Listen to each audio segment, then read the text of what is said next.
अस्सलाम वालेकुम नाज़रीन, मैं हूं आपका मेज़बान शाहिद मलिक वसनाल। नाज़रीन, जैसा कि आप जानते हैं कि मैं पिछले 2 साल से तकरीबन अप्रैल 2022 जब इमरान खान साहब को घर भेजा गया, उस वक्त से लेके आज तक ये बात करता आया हूं अपने साबका प्रोग्राम में। बहुत से दोस्तों ने मेरे प्रोग्राम महफूज कर रखे हैं 8 फरवरी तक, कि मैंने हमेशा ये कहा है कि जो कुछ भी हो रहा है मुल्क के अंदर, जो भी सियासी हालात बनाए गए हैं या जो भी वाकयात रूनुमा हुए हैं इन 2 सालों में, ये सब कुछ प्री प्लान थे, स्क्रिप्टेड थे, लिखे गए थे।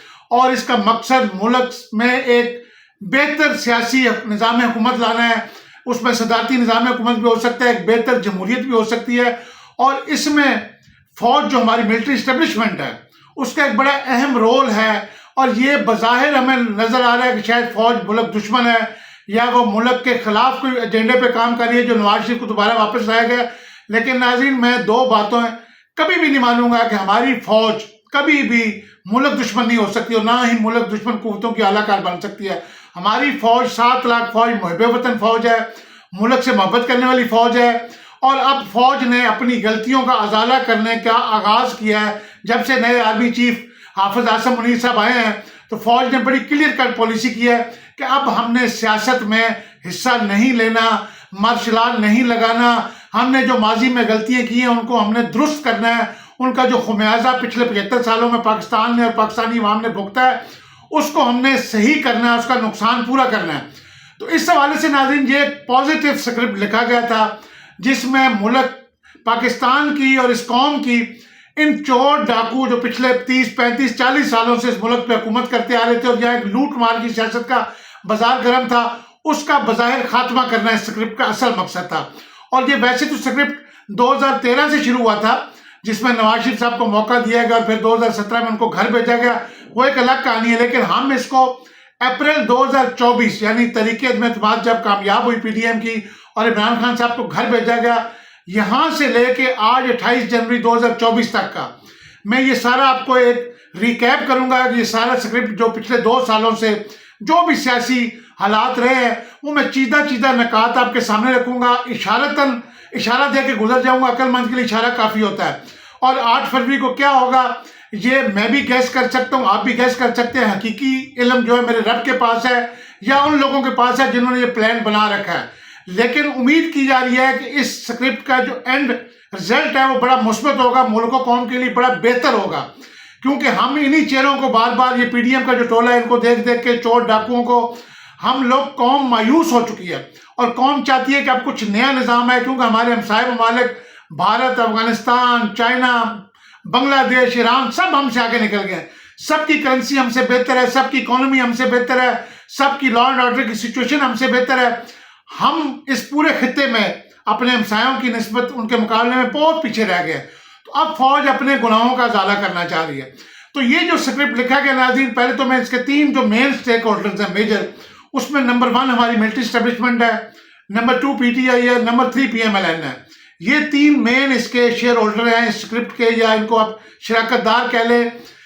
और इसमें जरदारी साहब, जो पाकिस्तान पीपल्स पार्टी के चेयरमैन जरदारी साहब, और मौलाना फजल रहमान साहब, या दीगर छोटी मोटी जमातें, वो एक रेलू कट्टे का किरदार इसमें अदा करेंगे। उनको भी, और मिलिट्री एस्टेब्लिशमेंट इस दफा जो खेल खेल रही है, पहले हमेशा मिलिट्री एस्टेब्लिशमेंट का झुकाव एक जमात की तरफ होता था, लेकिन ये पहला मौका है कि मिलिट्री एस्टेब्लिशमेंट विकेट के दोनों तरफ खेल रही है। नाज़रीन, ये मैं बड़ी इंटरेस्टिंग बात आपको बताने जा रहा हूँ कि मिलिट्री एस्टेब्लिशमेंट इस वक्त सियासत के मैदान में, खेल में विकेट के दोनों तरफ खेल रही है।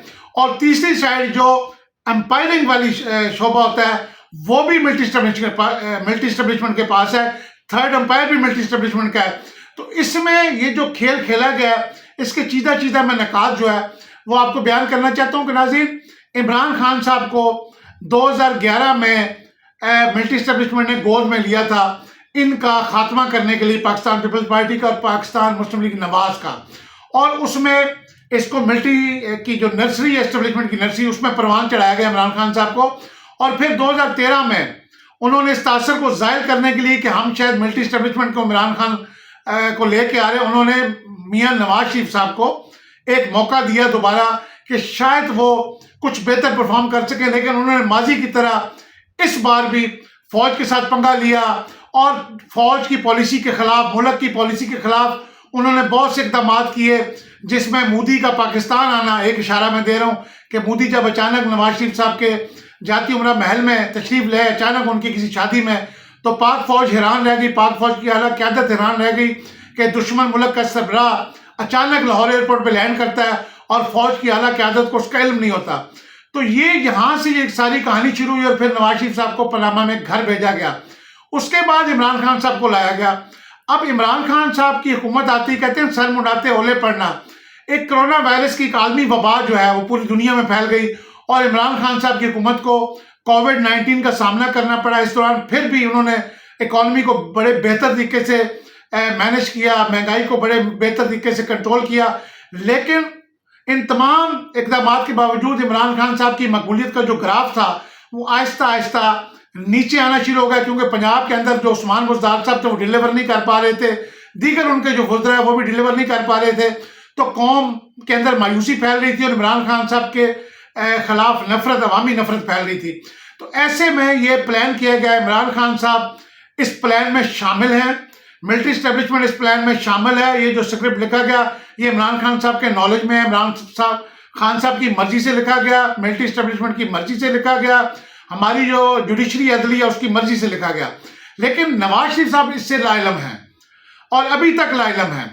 लेकिन चूंकि मिलिट्री इस्टेब्लिशमेंट विकेट के दोनों तरफ खेल रही है तो इमरान खान साहब को तो उन्होंने शुरू में एतमाद में ले लिया कि हम आपको घर भेजेंगे, क्योंकि कुछ आलमी प्रेशर भी था अमेरिका की तरफ से और दीगर जो हुकूमतें हैं पाकिस्तान दुश्मन, उनका प्रेशर था कि इमरान खान को आप फारिग करें। क्योंकि इमरान खान साहब ने जिस तरह की स्टेटमेंट्स आलमी फोरम के ऊपर दी, इंटरनेशनल मीडिया के सामने, चाहे वो यूएनओ के अंदर हो, चाहे वो मुख्तलिफ जो आलमी फोरम होते हैं, तो इमरान खान बड़े जाहियाना अंदाज में अपनी गवर्नमेंट को चला रहे थे। तो आलमी कुव्वतों को उनकी ये लीडरशिप पसंद नहीं आई, जिस तरह माजी में जुल्फ़िकार अली भुट्टो या कर्नल कज़ाफ़ी या शाह फैसल या दीगर कुछ लीडर्स थे मुसलमान जिनकी लीडरशिप अमेरिका को, इसराइल को पसंद नहीं आई। तो आलमी कुव्वतों का प्रेशर था कि इमरान खान साहब को आप घर भेजें। आपको पता है कि हमारी फौज की कुछ मजबूरी होती है, इंटरनेशनल प्रेशर के आगे हमें थोड़ा सा, चूंकि हमें IMF का सहारा चाहिए होता है, हमें आलमी फंड्स चाहिए होते हैं, हमें इन जो आलमी ताकतें हैं इनका सहारा चाहिए होता है, बैसाखी चाहिए होती है, लिहाजा हमने उनको भी खुश रखना था। लेकिन फौज चाहती है, फौज की पॉलिसी थी, चाहे वो जनरल कमर जवेद बाजवा साहब के दौर की थी, चाहे वो अभी मौजूदा army chief general Asim Munir साहब के दौर की है, फौज की पॉलिसी थी कि इन ये जो चोर डाकू हैं इनसे कौम को छुटकारा दिलवाना है। उसमें फौज ने अपनी इज्जत की कुर्बानी दी। जिस तरह हमारी फौज बैरूनी सरहदों पे अपनी जानों की कुर्बानी देती है, हमारे फौजी जवान शहादत हासिल करते हैं, इसी तरीके से फौज को पता था कि हम ये जो स्क्रिप्ट पे जब अमल पैरा होंगे तो हमारे खिलाफ अवामी नफरत में इजाफा होगा। लेकिन फौज ने यहाँ अपनी इज्जत की कुर्बानी दी। जनरल बाजवा को क्या से क्या कहा गया, फौज को गालियाँ दी गई और अभी आर्मी चीफ के अभी तक यानी उनके खिलाफ एक नफरत है अवाम में पाई जा रही है फौज के खिलाफ, कि शायद जो कुछ हो रहा है ये फौज करवा रही है। लेकिन अवाम हमारी नहीं जानती कि फौज की नीयत साफ है, फौज इस मुल्क से इन चोरों डाकुओं को निकालना चाहती है, सियासी मंजरनामे से गायब करना चाहती है। इसीलिए फौज ने दो नई जमातें, पाकिस्तान तहरीक इंसाफ और ये जो इस्तेकाम पाकिस्तान पार्टी है, इनकी बुनियाद रखी कि माजी इन दो जमातों का है, जो मुस्तकबिल जो है वो इन दो जमातों के गिर्द घूमेगा। और अब आने वाले वक्त में शायद PMLN पाकिस्तान पीपल्स पार्टी के लिए या दीगर ऐसी जमातों के लिए शायद पाकिस्तान की सियासत में कुछ बाकी ना रहे। लेकिन नाज़रीन, इसमें 3 किरदार जो उनके ऊपर मैं चीदा आपको रोशनी डालूंगा, उनके अहम निकात पर, उनके अहम स्टेटमेंट्स के ऊपर, जिससे आपको समझ लग जाएगी कि ये गेम क्या है। सबसे पहले तो मैं इमरान खान साहब के हवाले से कहूँ कि इमरान खान साहब को इस सारे खेल का पता है, क्योंकि ये खेल में वो शामिल हैं, वो इस मैदान में शामिल है। और वो आपको पता है क्रिकेट के आलमी प्लेयर रहे हैं, वर्ल्ड कप उन्होंने पाकिस्तान को जितवाया। उनकी एक आदत होती थी जब भी मुखालिफ प्लेयर उन पर तनकीद करते थे तो वो उसको दोबारा मौका देते थे। मुझे याद है एक मरतबा भारत के ओपनिंग बैट्समैन थे श्रीकांत, तो वो LBW आउट हुए तो उन्होंने एम्पायर के फैसले पर कुछ इतराज़ किया और वो वापस जब पवेलियन की तरफ जा रहे तो इमरान खान साहब ने उनको वापस बुलाया और दोबारा उनको बैटिंग की दावत दी और जिसपे नेक्स्ट बॉल पे, अगली बॉल पे इमरान खान साहब की कप्तानी में दोबारा वो आउट हुए और उनको वापस बड़ी शर्मिंदगी के साथ पवेलियन वापस लौटना पड़ा। तो इमरान खान साहब ने, चूंकि नवाज शरीफ लंदन में बैठ के इमरान खान को ललकार रहा था, फौज को ललकार रहा था, स्पेशली जिस दिन नवाज शरीफ साहब ने गुजरांवाला के जलसे में अवाम से खिताब करते हुए फौज को ललकारा, उस वक्त के आर्मी चीफ जनरल कमर जवेद बाजवा, उस वक्त के जनरल इरफान और जनरल फैज हमीद को ललकारा कि तुमको हिसाब देना होगा, जनरल बाजवा आपको हिसाब देना होगा, जनरल फैज हमीद तुमसे हिसाब हम लेंगे। तो ये फौज को एक थ्रेट दी गई थी, जिसके बाद फिर फौज ने कहा कि एक दफा हम इसको वापस बुलाते हैं और इनको वापस बुला के और फिर इनके साथ हम हिसाब किताब करेंगे कि और नवाज शरीफ हमारे साथ हिसाब किताब करो। तो ये बुनियादी इसका स्क्रिप्ट का जो मेन पॉइंट था कि नून लीग की लीडरशिप को वापस पाकिस्तान में लाना था, इनका कॉन्फिडेंस बहाल करना था इदारों के ऊपर। और फौज ने उस वक्त ये ऐलान किया कि हम न्यूट्रल रहेंगे, जबकि अंदरूनी तौर पर वो न्यूट्रल नहीं थे। इमरान खान अक्सर अपनी तकरीरों में तरीके इल्म के बाद बल्कि तरीके इल्म पेश होने से पहले भी कहता रहा कि न्यूट्रल तो जानवर होते हैं, फौज को न्यूट्रल नहीं रहना चाहिए। मैंने न्यूट्रल्स को ये कहा, ये भी एक इस स्क्रिप्ट का हिस्सा था कि आप फौज को न्यूट्रल कहें ताकि नवाज शरीफ का फौज पे एतमाद बहाल हो। तो इस दौरान जब पीडीएम की गवर्नमेंट आई, नाज़रीन आपके लिए बहुत बड़ा इशारा है कि नवाज शरीफ साहब अपने भाई की हुकूमत में, भाई वज़ीर आज़म हो, हाँ अपना समधी जो है वज़ीर खजाना हो, लेकिन उसके बावजूद वो वतन वापस नहीं आए क्योंकि उनका एतमाद बहाल नहीं हो रहा था फौज के ऊपर।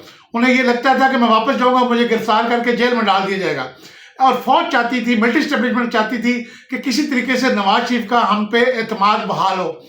इसलिए उन्होंने शहबाज शरीफ और पीडीएम के टोले को इकट्ठा किया, इनकी गवर्नमेंट बनाई, इन तमाम जो गन था हमारी सियासत का उसको एक प्लेटफॉर्म पे इकट्ठा करके इमरान के मुकाबले में लाया गया। इमरान खान जो उस वक्त अवामी नफरत का सामना कर रहा था और दिन ब दिन उसकी पोजीशन जो है जीरो होती जा रही थी, उसको जीरो से हीरो बनाने का ये स्क्रिप्ट था और इनको हीरो से जीरो बनाने का ये स्क्रिप्ट था बेसिकली। क्योंकि अगर इमरान खान 5 साल हुकूमत पूरी करता और आम इंतखाबात इस मुल्क में होते तो पाकिस्तान मुस्लिम लीग नवाज और पीपल्स पार्टी ने पूरी ताकत के साथ वापस हुकूमत में आना था और इमरान खान साहब को शायद 10-20 नशिस्तों से ऊपर नशिस्तें ना मिल पाती। इसलिए इमरान खान को घर भेजा गया कि आप कुछ अर्सा आराम करें, आपको हम जीरो से हीरो बनाएंगे और इनको हम हीरो से जीरो बनाएंगे।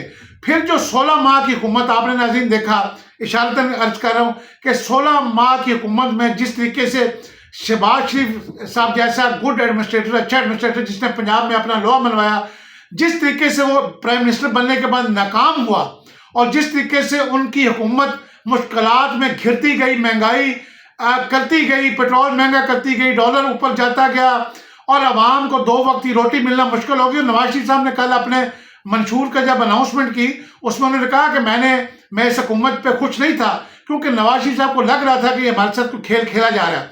लेकिन शहबाज शरीफ साहब इस जाल में फंस गए और उन्होंने 16 महीने में वो कर दिखाया जो नवाज शरीफ पिछले 3 एतवार में ना कर सका।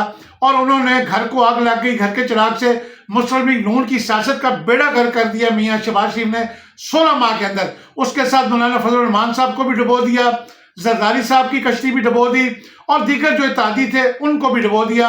और वो 16 महीने की कारकर्दगी के बाद अवाम को इमरान खान की हुकूमत बेहतर नजर आने लगी। इमरान खान दोबारा हीरो बन गया। उसने जो अवामी तहरीक चलाई, जिस तरीके से उसने जल्द से जुलूस निकाले अपनी तरीके अदम एतमाद के खिलाफ, तो उसमें और फौज को जिस तरह ललकारा मिलिट्री एस्टेब्लिशमेंट को, उसमें अवाम की नज़रों में इमरान खान हीरो बन गया जबकि पीडीएम का टोला जीरो हो गया।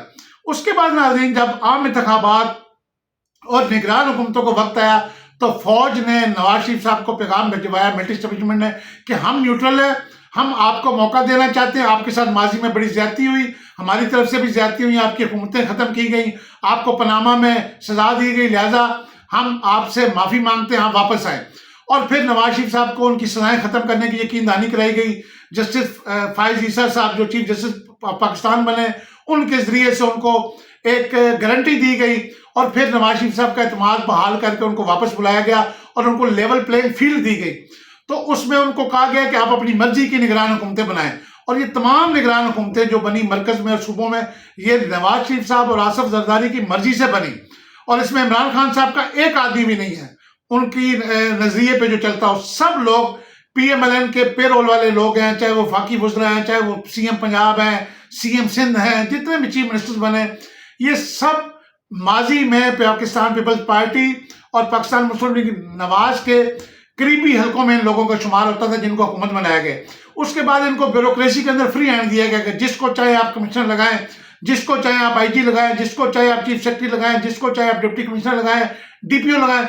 इनको पूरी इंतजामी मशीनरी भी इनके हवाले कर दी। फौज ने कहा हम न्यूट्रल लेंगे, आपको फ्री हैंड आप जो करें।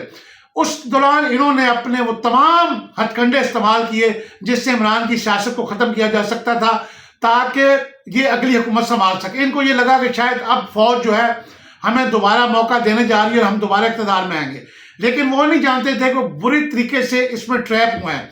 नवाज शरीफ साहब बुरे तरीके से इस जाल में फंसे हैं और पाकिस्तान मुस्लिम लीग नवाज की सियासत को बहुत बड़ा धचका लगने जा रहा है। नाज़रीन, 8 फरवरी को बहुत बड़ा झटका लगेगा, जिसको 440 वोल्ट का झटका कहेंगे, वो लगने जा रहा है आसिफ जरदारी साहब को भी, मौलाना फजल रहमान साहब को भी। और जो आपको नजर आ रहा है ना, बज़ाहिर ऐसा कुछ नहीं होने जा रहा, और जो आपको नजर नहीं आ रहा वो होने जा रहा है। तो नवाज शरीफ साहब को बहुत ज्यादा भी अगर आइंदा इलेक्शन में सीटें मिली तो वो 30, 40, 50 इससे ज्यादा सीटें नहीं दी जाएंगी, कभी किसी सूरत में भी नहीं दी जाएंगी। इस तरीके से पाकिस्तान पीपल्स पार्टी को भी थोड़ी सी सीटें सिंध की हद तक उनको दी जाएंगी और मुख्तलिफ किसी भी जमात को वाज़ेह अक्सरियत नहीं दी जाएगी। लेकिन इस स्क्रिप्ट का जो सबसे ज्यादा फायदा होगा वो इमरान खान साहब को होगा, उनकी सियासत को होगा, क्योंकि मुस्तकबिल की सियासत उनके इर्द गिर्द घूमेगी। इमरान खान साहब इस वक्त पाकिस्तान में एक मकबूल तरीन, भुट्टो के बाद, कायद आज़म के बाद मकबूल तरीन एक कौमी रहनुमा बनकर सामने आया। जिस तरीके से वो जेल काट रहे हैं, क्योंकि माजी में इनकी जेलें भी हमने इनको काटते देखा कि ये मेडिकल के बहाने बैरून मुल्क इलाज के लिए भाग जाते थे, लेकिन इमरान खान को हर किस्म की ऑफर दी गई कि तुम बैरून मुल्क चले जाओ, इलाज के लिए चले जाओ, घर में नजरबंद हो जाओ, सियासत से किनारा कशी कर लो। लेकिन इमरान खान साहब जेल काट रहे हैं क्योंकि उन्हें पता है कि ये स्क्रिप्ट मेरे लिए है। जब आपको पता होता है कि SHO आपके साथ मिला हुआ है तो आप इलाके में धड़ल्ले से वारदातें करते हैं। इस वक्त मिलिट्री एस्टेब्लिशमेंट का जो भी किरदार है उसमें PTI के लिए कहीं ना कहीं सॉफ्ट कॉर्नर नाज़रीन सामने आएगा बहुत जल्द आपके। और मैं ये बात बड़े वसूख से कह रहा हूं कि इमरान खान साहब का जो कॉन्फिडेंस है पिछले 2 साल से, अगर आप उसको देखें, मैं इमरान खान साहब के हवाले से आपको उनकी चंद तकरीरों के हवाले दूंगा कि उन्होंने जब भी कहा कि जी एक लंदन में प्लान बना है, ठीक है, जिसमें वो वापस आएगा नवाज शरीफ, मुझे जेल में डाल दिया जाएगा, ऐसा होगा वैसा। इमरान खान साहब ये सारा स्क्रिप्ट के जो मेन चीदा पॉइंट से वो इशारतन अपनी जो तहरीक थी उनको हुकूमत से निकलने के बाद उसमें वो इस चीज का इजहार कर चुके हैं। वो कोई वलीउल्लाह नहीं है, उन्होंने इसी स्क्रिप्ट के चीदा पॉइंट इशारतन अवाम को दिए थे कि लंदन प्लान के मुताबिक ये लोग इकट्ठे हो जाएंगे, ये लोग वापस आएंगे, ये लोग मेरी हुकूमत गिराएंगे, ये लोग मुझे जेलों में डालेंगे, मेरे ऊपर मुकदमात कायम करेंगे। ये सब चीजें इमरान खान साहब ने कबल अज वक्त बताई और अदलिया इनके साथ मिल जाएगी, अंपायर इनके साथ मिल जाएगा। तो ये वो इशारे थे। और अभी इमरान खान साहब के जेल से इशारे आ रहे हैं कि मैं इनको सरप्राइज दूंगा, मैं इनको शिकस्त दूंगा। ये सब कुछ इमरान खान साहब उसी भरोसे पे कह रहे हैं जो स्क्रिप्ट के अंदर लिखा हुआ है, क्योंकि इमरान खान साहब ने स्क्रिप्ट पढ़ा हुआ है, उनके इल्म में है, उन्हें पता है कि उनको महफूज रखने के लिए जेल में रखा गया। क्योंकि अगर इमरान खान साहब बाहर होते तो शायद उनको मरवा दिया जाता। ये जो पॉलिटिकल माफिया है शायद उनको किसी भी जलसे जुलूस के अंदर कौमी, जैसे बेनजीर का साना हुआ, जैसे लियाकत अली खान साहब का साना हुआ, किसी भी जलसे में इनको गोली मरवा दी जाती, जैसे गुजरात में उन पर हमला भी हुआ था। इसलिए इमरान खान साहब को जेल में डाल दिया गया ताकि ये महफूज रहें। वरना एस्टेब्लिशमेंट के लिए, मैंने माजी में भी अपने प्रोग्राम में कहा कि इमरान खान साहब को रास्ते से हटाना एस्टेब्लिशमेंट के लिए 1 मिनट का खेल है, 1 मिनट की गेम है। और जब चाहे इमरान खान साहब को, किसी भी लीडर को अपने रास्ते से हटा सकते हैं। लेकिन क्या वजह है कि इमरान खान जेल में रह के भी पूरे कॉन्फिडेंस के साथ बैठा है, पूरे इत्मीनान के साथ बैठा है, और वो अंदर से भी अपनी सियासत को उसने जिंदा कर रखा है और सियासत को कंट्रोल कर रहा है, पाकिस्तान की सियासत को। यकीनन वो उस गठजोड़ का हिस्सा है जो इस स्क्रिप्ट में बनाया गया है। अब नवाज शरीफ साहब का बदकिस्मती कह ले कि उनकी जो बेटी है मरीम नवाज साहबा और भाई शहबाज शरीफ साहब और हमजा शहबाज साहब, इन्होंने नवाज शरीफ साहब की गैर मौजूदगी में मुस्लिम लीग नून की जो कश्ती थी, जो रही सही उसकी ताकत थी, स्ट्रीट पावर, उसको खत्म कर दिया था, डुबो दिया था। अब नवाज शरीफ साहब आए, इन्होंने कहा कि हम मुर्दा घोड़े में इसमें जान डालेंगे। उन्होंने एक बहुत बड़ा जलसा किया मीनार पाकिस्तान पे, बड़ी अच्छी तकरीर भी की। लेकिन इस दफा वो एस्टेब्लिशमेंट से इतने सहमे हुए हैं कि वो कोई भी खुद से काम नहीं कर रहे, और वो उन्होंने जलसे भी अपनी मर्जी से, यानी नवाज शरीफ साहब को आते ही तूफानी जलसों का एक शो करना चाहिए था चारों सूबों में और अपनी ताकत का मुजाहरा करना चाहिए था, लेकिन काफी अर्सा वो खामोश रहे और सिर्फ इजलास बुलाते रहे। और अभी भी वो खुल के कंपेन नहीं कर रहे, क्योंकि उनको अंदर से अब स्मेल आना शुरू हो गई है। जिस तरीके से PTI को दीवार से लगाया गया उनका एतमाद बहाल करने के लिए, बल्ले का निशान वापस लिया गया, उनके नॉमिनेशन पेपर पे एतराज़ात फाइल करवाए गए, उनके लोगों को जेलों में डाला गया, कैदो बंद की सोबतें उनको बर्दाश्त करना पड़ी ताकि इनका हौसला बढ़ सके, इनको मैदान में उतारा जा सके। अब लिहाजा नवाज शरीफ साहब मैदान में उतर चुके हैं, अब उनका एतमाद बहाल हो चुका है। अब आहिस्ता आहिस्ता आपने देखा है कि नॉमिनेशन पेपर भी सारे क्लियर हो गए पीटीआई के, सिर्फ इंतखाबी निशान उनसे छीना गया, लेकिन उसकी हिकमत अमली पहले से तैयार कर ली गई थी। अब पीटीआई आज़ाद हैसियत में भी इलेक्शन जीतेगी और कल को मिलिट्री एस्टेब्लिशमेंट इनको कहेगी कि भाई हमने तो आपको सारे मौका दिए, मैदान में आपको उतारा, चूंकि हमने न्यूट्रल रहना था, आपको अदलिया भी आपकी मनपसंद फैसले दिए, अदलिया ने आपके ब्यूरोक्रेसी भी आपकी मनपसंद लगवाई गई, तमाम सूबाई हुकूमतें और मरकज़ी हुकूमत में भी आपके लोगों को बिठाया गया। अगर उसके बावजूद आप खातर खा नताइज हासिल नहीं कर सके, उसमें हम क्या करें? तो अब जो नाज़रीन 2 दिन पहले जो परवेज़ इलाही साहब के कागजात भी मंजूर हो गए, सनम जावेद साहब के भी, शौकत बसरा साहब के भी, यानी जिन लोगों के कागजात रिजेक्ट हुए थे उनको भी सुप्रीम कोर्ट ने इलेक्शन लड़ने की इजाज़त दे दी है। अब सनम जावेद और मरियम नवाज का जो मुकाबला होगा वो देखने वाला होगा।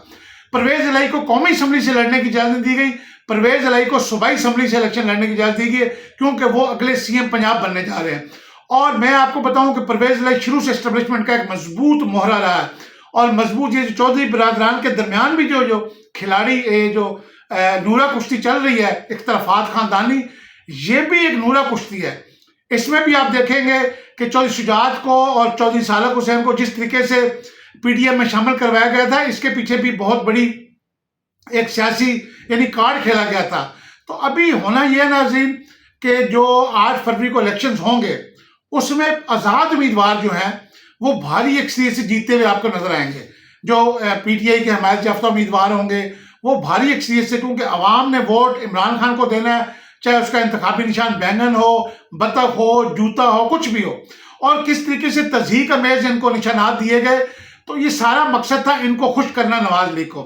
नवाज लीग को अब हुकूमत में आना इस तरह नजर आ रहा है कि जैसे आज नहीं तो कल वो प्राइम मिनिस्टर उसमें नवाज शरीफ साहब बैठे होंगे। लेकिन मैंने पहले प्रोग्राम में भी कहा कि नवाज शरीफ साहब की तस्वीर पे कांटा लगा दिया गया है, वो अब कभी जिंदगी भर प्राइम मिनिस्टर नहीं बन सकेंगे।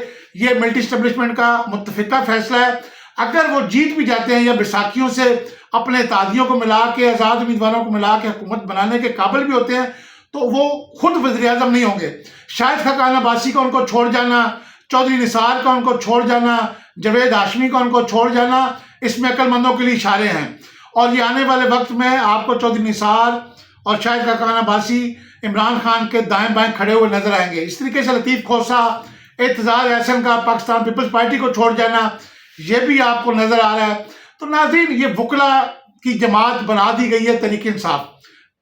मुस्तकबिल में ये एक तरह की जुडिशल पार्टी, क्योंकि तहरीक इंसाफ इसका नाम है, इसके साथ वकला की तादाद भरपूर तादाद होगी। अभी भी जो कैंपेन और जो चेयरमैन है बैरिस्टर गोहर साहब या शेर अफजल मरवत साहब या सलमान अकरम राजा साहब या दीगर लतीफ़ खोसा साहब, जितने भी वकला हैं, वो इस वक्त इमरान खान की बैकबोन है, वो इमरान खान के साथ खड़े हुए हैं पाकिस्तान के वकला। और ये जमात अब वकला के सहारे पे इसकी मुस्तकबिल की सियासत इसका इन्हिसार करेगी। और इमरान खान साहब की ये गेम जो है, जो उन्होंने गेम प्लान बनाया था इस्टेब्लिशमेंट के साथ मिलके, उसमें वो अभी तक कामयाबी की साथ आगे बढ़ रहे हैं।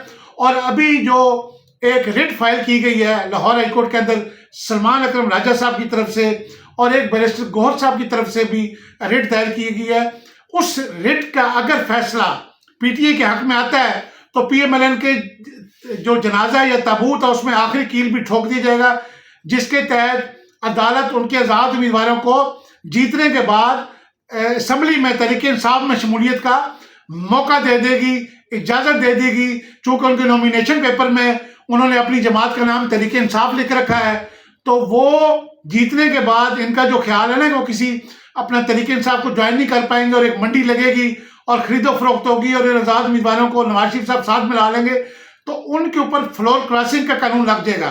चूंकि वो पीटीआई की हमायत से इलेक्शन जीते होंगे, तो अदालत उनको इजाज़त दे देगी कि जीतने के बाद ये पाकिस्तान तहरीक इंसाफ, चूंकि सियासी जमात के बतौर सियासी जमात रजिस्टर्ड है इलेक्शन कमीशन में, लिहाजा उसका सियासी जमात का स्टेटस खत्म नहीं किया जा सकता, उसका इंतखाबी निशान खत्म किया गया। तो ये तमाम आज़ाद उम्मीदवार पीटीआई में शामिल होंगे और दीगर जमातें जिसमें जमात इस्लामी है, जिसमें MQM भी है, जिसमें और भी मुहब्बे वतन जमातें जो हैं, तहरीके लब्बैक भी और पाकिस्तान पीपल्स पार्टी भी, मैं आपको कह रहा हूँ, आज मैं ये आपको ब्रेकिंग न्यूज देने जा रहा हूँ, पाकिस्तान पीपल्स पार्टी भी तहरीके इंसाफ की इत्तेहादी बनेगी।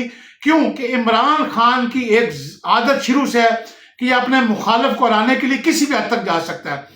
तो ये इमरान खान साहब नवाज शरीफ की सियासत खत्म करने के लिए पहले मरहले में आसिफ जरदारी से, बिलावल भुट्टो से हाथ मिला लेंगे ताकि इनकी सियासत को पहले दफन किया जा सके, और उसके बाद वो अगला जो शिकार उनका होगा आसिफ जरदारी और पाकिस्तान पीपल्स पार्टी होगी मुस्तकबिल के इलेक्शन में। तो इनके दरमियान दूरियां पैदा करनी। और अभी आप देखें इंतखाबी मुहिम में जहां दोनों जमातें पहले इमरान खान साहब को तनकीद का निशाना बना रही थी, आपने देखा पिछले एक हफ्ते से 10 दिनों से अब बिलावल भुट्टो और शरीफ खानदान जो है वो एक दूसरे को तनकीद का निशाना बना रहे हैं, एक दूसरे को नंगा कर रहे हैं सियासत के मैदान में अवाम के सामने। और बिलावल भुट्टो चैलेंज कर रहे हैं नवाज शरीफ को, और नवाज शरीफ शहबाज शरीफ चैलेंज कर रहे हैं बिलावल भुट्टो को, और कल मरियम नवाज ने भी बहुत तीर बरसाए बिलावल भुट्टो के ऊपर। तो अब आने वाले वक्त में दोबारा ताकि ये इकट्ठे ना हो सकें अवाम, इन्होंने जो मिसाक जमहूरियत साइन किया था, फिर एक दूसरे को मुखालिफ हुए थे, फिर PTM के अंदर इकट्ठे हुए थे, अब इनकी राहें जुदा कर दी गई है हमेशा के लिए, ताकि मुस्तकबिल में ये किस मुंह से इकट्ठे होंगे। तो अभी ये इनके अंदर एक लड़ाई हो रही है, ये हकीकी लड़ाई है पाकिस्तान पीपल्स पार्टी के अंदर और PMLN के अंदर। तो इसके नतीजे बड़े खतरनाक निकलेंगे, और ये पाकिस्तान पीपल्स पार्टी और PTI के दरमियान जो फासले हैं वो कम होंगे, इनके दरमियान कुर्बतें बढ़ेंगी, और आने वाले वक्त में जो भी हुकूमत बनेगी उसमें PTI का एक अहम रोल होगा। मैं ये नहीं कह रहा कि वज़ीर-ए-आज़म इमरान खान बनेगा, मैंने पहले भी कहा कि पहला प्राइम मिनिस्टर कोई और बनेगा, उसके बाद इमरान खान साहब प्राइम मिनिस्टर बनेंगे, ज़िमनी इलेक्शन में वो इलेक्शन में हिस्सा लेंगे, और उसके बाद उनको प्राइम मिनिस्टर बनाया जाएगा। चूंकि मैंने पहले कई प्रोग्राम में कहा है कि 2003 से लेके 2008, फिर 2013, फिर 2018, इन 4 असम्बलियों को अगर देखें तो 4 असम्बलियों ने अपनी मुद्दत पूरी की है, लेकिन 2 प्राइम मिनिस्टर के साथ। यानी मुशर्रफ दौर में काफली की हुकूमत में जफरुल्लाह जमाली साहब भी आए, फिर शौकत अजीज साहब आ गए। उसके बाद पीपल्स पार्टी की हुकूमत में पहले यूसुफ रजा गिलानी साहब आए, फिर राजा परवेज अशरफ साहब आ गए। उसके बाद नून लीग की हुकूमत में पहले नवाज शरीफ साहब आए, फिर शाहिद खान अब्बासी साहब आ गए। उसके बाद इमरान खान साहब की हुकूमत में पहले इमरान खान साहब आए, फिर शहबाज शरीफ साहब आ गए। हर असम्बली ने मुद्दत पूरी की, लेकिन 2 प्राइम मिनिस्टर के साथ। अभी हो सकता है कि पहले फेज में PDM का भी प्राइम मिनिस्टर बन सकता है, मुस्लिम लीग नून का भी प्राइम मिनिस्टर बन सकता है, कोई नया चेहरा भी प्राइम मिनिस्टर बन सकता है, लेकिन सेकंड प्राइम मिनिस्टर इसमें इमरान खान साहब होंगे। और उसके बाद जितने भी ये रिफॉर्म्स होंगे पाकिस्तान की सियासत को इस गंदगी से पाक करने के लिए, इस चोरों डाकुओं से पाक करने के लिए जो भी रिफॉर्म्स होंगी वो असम्बली के अंदर, पार्लियामेंट के अंदर, चाहे इस मुल्क में प्रेसिडेंशियल सिस्टम को लाया जाएगा, सदारती निज़ाम को लाया जाएगा, इस मुल्क से करप्शन का खात्मा किया जाएगा, MNMPA के किरदार को महदूद किया जाएगा, और ये मुल्क की मोहब्बत में ये स्क्रिप्ट लिखा गया, मुल्क की बेहतरी के लिए, मुल्क के रोशन मुस्तकबिल के लिए स्क्रिप्ट लिखा गया। क्योंकि भारत हमारा हमसाया मुल्क जो है इस जमहूरियत के मैदान में हमसे बहुत आगे निकल गया, वो इकोनॉमी के अंदर, वो साइंस के अंदर, वो एजुकेशन के अंदर, वो हेल्थ के अंदर, वो हर शोबे में हमसे आगे निकल गया। लिहाजा अब पाकिस्तानी फौज को भी अकल आई है, मिलिट्री एस्टेब्लिशमेंट को अकल, उन्होंने होश के नाखून लिए हैं, और हमारे मुहब्बे वतन जनरलों ने अब ये फैसला किया है कि हम भारत का मुकाबला करने के लिए पाकिस्तान को एक जमहूरियत, पाकिस्तान की जो बकाया जमहूरियत के साथ है, मार्शल लॉ के साथ नहीं है। तो आप जिंदगी भर आइंदा मार्शल लॉ ना लगाने का मिलिट्री एस्टेब्लिशमेंट ने फैसला किया है, और उन्होंने कहा कि जमहूरियत को हमने इस मुल्क में परवान चढ़ाना है, और वो जमहूरियत अभी फिल वक्त इमरान खान साहब की शक्ल में आगे बढ़ेगी। मुस्तकबिल में इसमें जो पाकिस्तान इस्तेकाम पाकिस्तान पार्टी है, जंगीर तरीन साहब की, अलीम खान साहब की, वो भी अहम किरदार अदा कर देगी, और हो सकता है इलेक्शन के बाद वो भी PTI के साथ इत्तेहाद कर सकते हैं, क्योंकि इमरान खान साहब के साबका इत्तेहादी रहे, वो सब प्रो PTI लोग हैं। हो सकता है अगर कल के दुश्मन पाकिस्तान पीपल्स पार्टी और PMLN दोस्त हो सकते हैं, तो कल के दोस्त जो थे पाकिस्तान तहरीके इंसाफ और इस्तेकाम पाकिस्तान पार्टी, ये भी आज की जो दुश्मन है कल को दोस्त बन सकते हैं। तो सियासत में, पाकिस्तान की सियासत में कुछ भी हो सकता है, लेकिन ये जो स्क्रिप्ट लिखा गया, ये जो 10 साल स्क्रिप्ट था, इसका एंड रिजल्ट बहुत अच्छा होने जा रहा है इस मुल्क के लिए, इस कौम के लिए। आप देखेंगे कि आने वाले वक्त में महंगाई भी कंट्रोल में आएगी, पेट्रोल भी सस्ता होगा, डॉलर की वापस अपनी औकात में आएगा, तालीम और सेहत की बुनियादी सहूलतें भी बेहतर होंगी, और तरक्की का एक नया सफर शुरू होगा पाकिस्तान के अंदर, जिसका तमाम तर जो सेहरा है वो हमारी मिलिट्री स्टैब्लिशमेंट, हमारी फौज पाकिस्तान को जाएगा। आने वाला वक्त पाकिस्तान की तरक्की और कामयाबी का वक्त है। जरदारी साहब इसमें रेलू कट्टे का किरदार अदा कर रहे हैं, सिर्फ अपना सिंध वापस लेने के लिए कि मुझे सिंध की गवर्नमेंट दे दी जाए। और इस पे फिल वक्त इमरान खान साहब ने भी हामी भरी है और मिलिट्री स्टैब्लिशमेंट ने भी हामी भरी है। बिलावल भुट्टो ना कभी प्राइम मिनिस्टर अभी बन सकता ना बनेगा। और शरीफ खानदान की सियासत को, ये इनके बड़े बड़े जो बुर्ज हैं, सियासी बुर्ज, चाहे वो नवाज शरीफ साहब की सीट होगी, चाहे वो शहबाज शरीफ साहब की सीट होगी, चाहे मरीम नवाज की सीट होगी, चाहे हमजा शहबाज की सीट होगी, ये बुरे तरीके से शिकस्त से दो चार होंगे। ख्वाजा आसफ साहब, एहसन इकबाल साहब, जितने भी दीगर, ख्वाजा साद रफीक साहब, इनको आज़ाद उम्मीदवार शिकस्त से दो चार करेंगे और ये अपना मुंह छुपाते फिरेंगे और इनकी सियासत को हमेशा के लिए दफन कर दिया जाएगा। और शरीफ खानदान के गिर्द घेरा तंग होगा मुस्तकबिल इलेक्शन के बाद। शायद अब नवाज शरीफ को मुल्क से भागने का मौका ना दिया जाए, क्यों कि ये फैसला हो चुका है कि इनको भी जेलों में डाला जाएगा, इनसे लूटी हुई रकम बरामद की जाएगी। और नवाज शरीफ साहब को अब किसी हद तक इस साजिश की बू आना शुरू हो गई है और वो समझ गए हैं कि मुझे किस तरीके से जाल में फंसाया गया। और उसमें मेरे अपने शरीक हैं जिन्होंने मुझे इस जाल में फंसाया, उसमें शहबाज शरीफ साहब और मरीम नवाज साहबा, उनकी कमअक्ली, उनकी बेवकूफ़ी, उनकी जो सियासी जो दूरंदेशी थी वो गलत साबित हुई। और उन्होंने बड़े मियाँ साहब को पाकिस्तान बुला के यहाँ उनको जलील करवाने का जो प्रोग्राम था उसमें वो बराबर के हिस्सेदार बने। और शहबाज शरीफ साहब भी फौज के अदाकार बने हैं सारे खेल के अंदर। ये भी मैं आपको बात बताऊं कि उन्होंने अपनी प्राइम मिनिस्टर दुम छला लगाने के लिए अपने नाम के साथ कि मैं भी एक दफ़ा प्राइम मिनिस्टर बनाऊं, उन्होंने मुस्लिम लीग नून की सियासत का बेड़ा गर्क कर दिया नाज़रीन। तो ये नाज़रीन वो चीज़ा पॉइंट से जो ये सारा स्क्रिप्ट मैं बार बार कहता हूँ, और मेरे बहुत से दोस्तों ने मेरा प्रोग्राम एक महफूज कर रखे हैं कि मलिक साहब 8 फरवरी के बाद हम आपको बताएंगे कि आप क्या प्रोग्राम करते थे और हकीकत में क्या हुआ, क्योंकि वो बहुत ज़्यादा PMLN के हवाले से इस सोच में मुब्तला है कि शायद नवाज शरीफ साहब चौथी मरतबा प्राइम मिनिस्टर बनना चाह रहे हैं। और वो मुझे गिला करते हैं कि मलिक साहब आप PTI के हवाले से बड़े ऑप्टिमिस्टिक है, इमरान खान साहब के हवाले से आप हमेशा ऑप्टिमिज्म की बातें करते हैं। तो मैं उनको कहता हूँ कि मेरा PTI से कोई ताल्लुक नहीं है। हाँ, बैसियत एक वोटर पाकिस्तानी का, आम पाकिस्तानी के, चूंकि वोट मेरा भी है, मेरा भी हक है, मुझे आइन ने दिया वोट डालने का। मेरा वोट इमरान खान साहब के लिए, क्योंकि मैं फिल वक्त जितनी भी अवेलेबल लीडरशिप है उसमें इमरान खान साहब को बाकी तमाम लीडर से बेहतर समझता हूँ।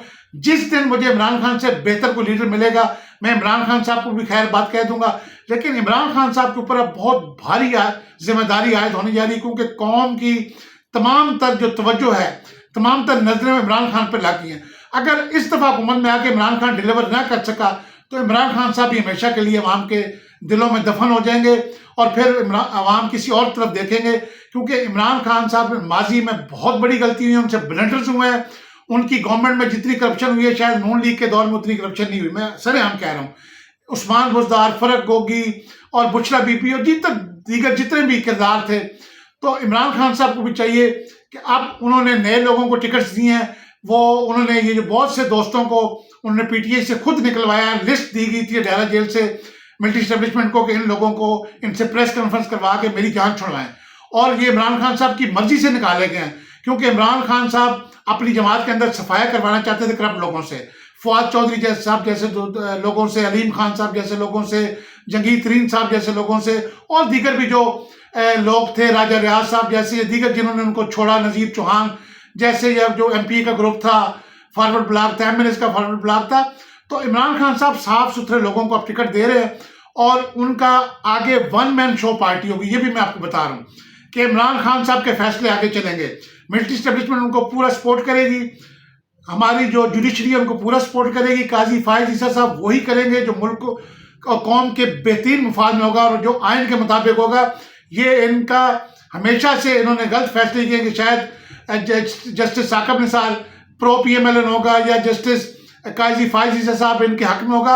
आपने साकिब निसार के फैसले भी देखे और आप आने वाले वक्त में जस्टिस फायज ईसा के फैसले भी देखेंगे, इनके खिलाफ फैसले आएंगे।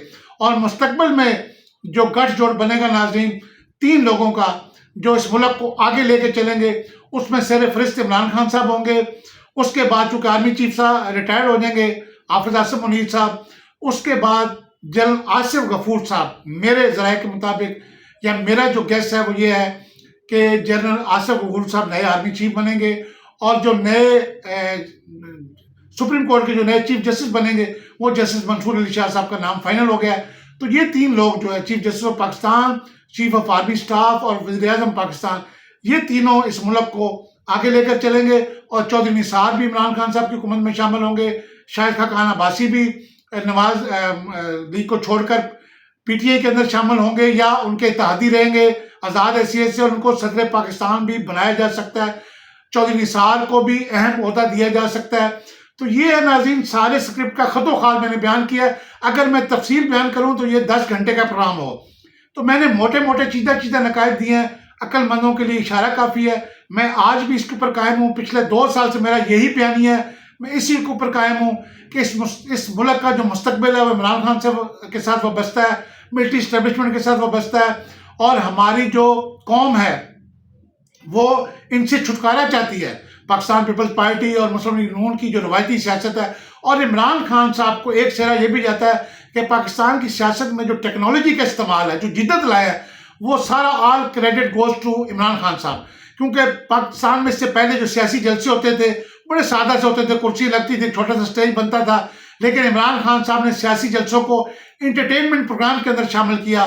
जिस तरीके से म्यूजिक का, कौमी तरानों का इस्तेमाल किया गया, सियासी नगमों का इस्तेमाल किया गया, लाइटिंग का इस्तेमाल किया गया, उसमें जिद्दत लाई गई।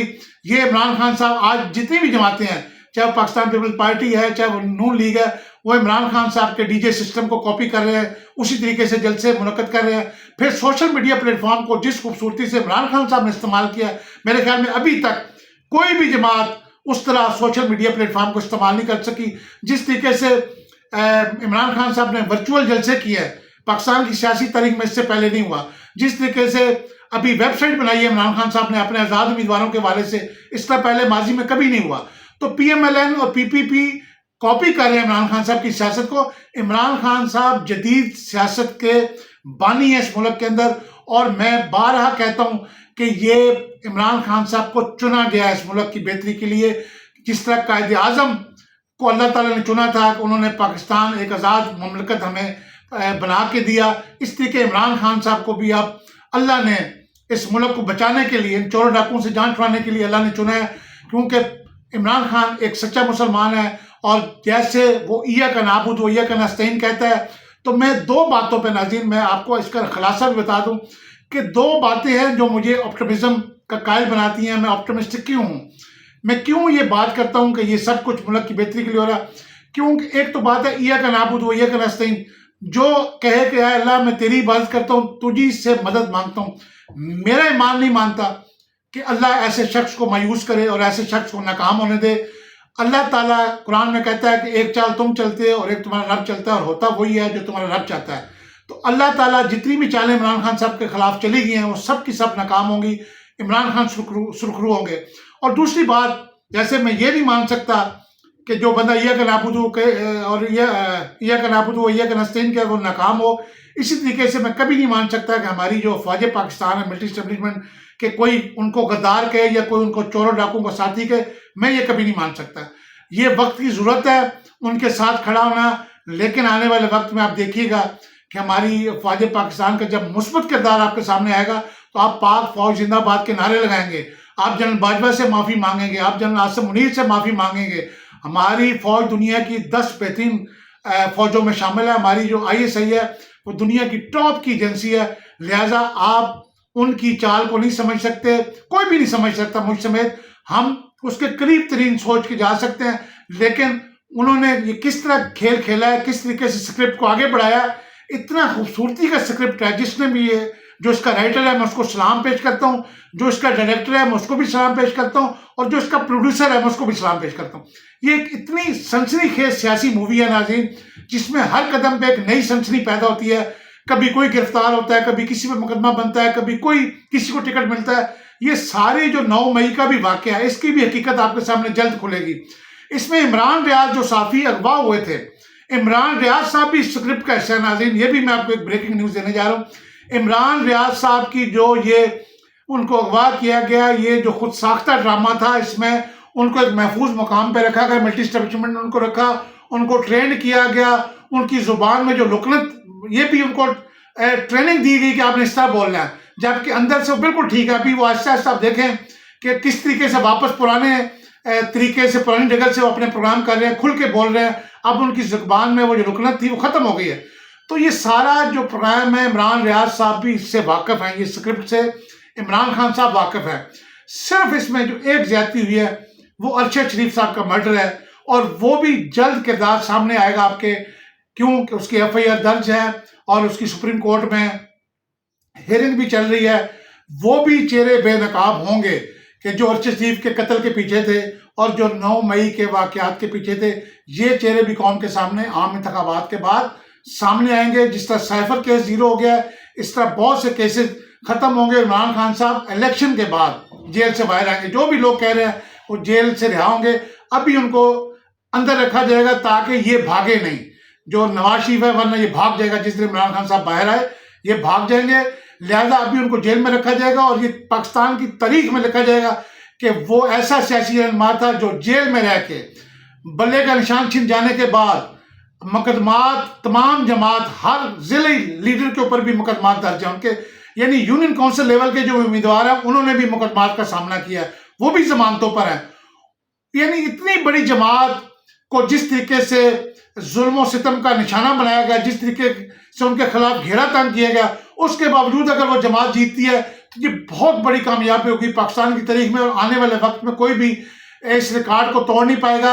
इमरान खान साहब गेम चेंजर बनेंगे। एक ऐसे, ये जो कहते थे एक जरदारी सब पे भारी, और नवाज शरीफ की सियासत, जनाब दिलों का वज़ीर आज़म नवाज शरीफ, एक खिलाड़ी और बाकी सब अनाड़ी, ये नया नारा है कि सब अनाड़ियों पे एक खिलाड़ी भारी होगा इमरान खान साहब। क्योंकि इमरान खान साहब सियासत में इनसे बहुत आगे है, क्योंकि उसने क्रिकेट में भी बहुत से मुकाबले किए हैं जिसमें वो हारा हुआ मैच जीत जाता था, और आखिरी गेंद तक वो अपने असाब पे कंट्रोल रखता था। वो हिम्मत हारने वाला नहीं है। उसने हमेशा मुश्किल हालात में लीडरशिप के तहत अपनी टीम को जिताया, और अपनी जमात को भी उसने पिछले 26-23 साल की जदोजहद है 1996 से लेकर 2024 तक जिस तरीके से उसने मुसलसल जदोजहद के साथ गर्मी सर्दी में दूर दराज पाकिस्तान के इलाकों में जाकर उसने कौम से खिताब करके जिस तरीके से उसने कौम को एक प्लेटफॉर्म पे इकट्ठा किया, शऊर दिया, एजुकेट किया। अब इमरान खान साहब 3 नस्लों को फतह कर चुका है। पाकिस्तान की 3 नस्लें जो इस वक्त वोटर्स नहीं हैं, जो इस वक्त वोटर्स हैं, और जो बुजुर्ग हमारे हैं जो 40 हैं अबव हैं, और जो हमारे नौजवान तबका है, और जो हमारे अभी बच्चे हैं, ये सब इमरान खान साहब के सपोर्टर्स हैं। और मुस्तकबिल में वो बच्चे जिनके अभी वोट नहीं बने वो भी इमरान खान के वोटर बनेंगे। तो अगले 3 दहाइयों तक तो, या 3 असम्बलियों तक, यानी 15 साल अगर आप लगा लें, 5 साल की एक असम्बली होती है, आइंदा 3 असम्बलियों तक तो इमरान खान कहीं नहीं जा रहा। और इमरान खान साहब को कंटिन्यू इसलिए करवाया जाएगा ताकि मुल्क एक मुसलसल पॉलिसीज के अंदर एक तसलसल रहे, और ये मुल्क जो हर गवर्नमेंट चेंज होती है और वो आके मुल्क की पॉलिसीज को नए अपने मंशूर के मुताबिक अमल करती है, तो ये मुल्क को एक तसलसल दिया जाएगा ताकि इकॉनमी को भी आगे लेके जा सके, लैंड ऑर्डर को बेहतर किया जा सके, मुल्क की मौशी पॉलिसीज बेहतर बनाई जा सके, आवाम को रिलीफ दिया जा सके, महंगाई को कंट्रोल किया जा सके। तो ये मुल्क की बेहतरी के लिए एक जमात को, एक लीडर को मौका दिया जाएगा, क्योंकि उसकी ईमानदारी के ऊपर उसके मुखालफिन भी ये गवाही देते हैं कि इमरान खान एक ईमानदार लीडर है। हाँ, गलतियां उससे हुई हैं, उसकी जो 3.5 साल की हुकूमत थी उसमें बहुत बड़ी बड़ी गलती हुई है, लेकिन उसकी नीयत पर शक नहीं किया जा सकता। वो एक सच्चा महबूब वतन पाकिस्तानी, एक सच्चा मुसलमान है। इंशाल्लाह पाकिस्तान का जो मुस्तकबिल है अभी उसके साथ वाबस्ता है, और वही पाकिस्तान को इस दलदल से निकालेगा और आगे लेके चलेगा। और ये जो मंशूर ले हैं पाकिस्तान को नवाज दो और चुनो नई सोच को, ये सिर्फ कागज के टुकड़े हैं। इन मंशूरों के सामने इमरान खान का एक नारा खड़ा है, इय्याका नअबुदु व इय्याका नस्तईन।